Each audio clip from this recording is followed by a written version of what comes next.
Everyone. So tonight, I was looking at session 2, which is basically what you're going to be working on today or when you're in class. And this is about your identity web. Now, you guys already did the identity web. If you remember back to week 3, so I'll just click over here. It would have been week 3 identity web. And many of you did this already. So you don't need to redo the identity web. I didn't redo mine. So what I just did was I took my identity web and I took a screenshot of it and I just put it right here. And then I looked at it and I considered this question right here. Can you see that there may be some things missing from your identity web? Does it reflect the complex character that you are? So I looked at my identity web and I started to think about myself as a complex character. And I started to focus on the things that may have caused some issues in my life. Like, the fact that I crack jokes a lot, like I'm sarcastic and I don't always take things seriously. Sometimes I'm a little antisocial. If things really bother me, I get kind of quiet and I shy away from people because they are upsetting me. I tend to be opinionated. But in some cases, if I'm very comfortable with people, I'm really outgoing. And I'm Italian, so I have my particular way of acting. I talk with my hands a lot and I tend to be emotional. So I thought about all these things and I tried to write about how they would have affected me in ways that made me sort of emotional growing up, So this is what I wrote. I was an Italian girl living in an all-Italian Catholic neighborhood with parents who didn't go to church. That was kind of difficult because I felt like they should since everyone else did. I was pretty, but didn't understand what pretty was because all I cared about was playing outside and reading books.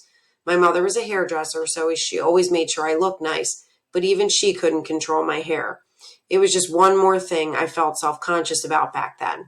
I felt like I was never pretty enough or smart enough, athletic enough, like the other girls. But my grade school friends never made me feel left out. When I moved and went to high school, problems with other girls started. It seemed sometimes that no matter what I did, there were girls who just didn't like me. I started to think there was something wrong with my personality too. Was I not nice enough? Was I not funny or friendly? It's my cat. She likes me. I would cry about it sometimes and really let it get to me. How can I stop being myself and become someone that more girls liked? I wanted to change my Philly accent, my sarcastic sense of humor, and my parents, who were definitely not as conservative as the other parents.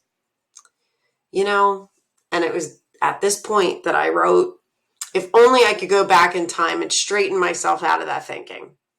What I know now that I didn't know then is that none of those girls mattered because they didn't like me for who I was. Therefore, they were not my friends and never would be. The people who really matter not only like me, they love me. And I love them. But who understands any of this in high school? I didn't, So I don't know. Doing this little activity made me think about myself in ways that, really, honestly, if I could go back, my cat's going to walk right in front of the screen right now. If I could go back and really think about, how dare I think that I need to change for other people or that my parents need to change? Like my parents were great people, great, awesome, funny.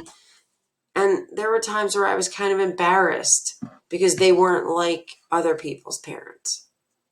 Don't be like that. It's a shame to be like that. I know that now, but it was doing this identity web that I came to that conclusion, and I haven't really thought about it until right now.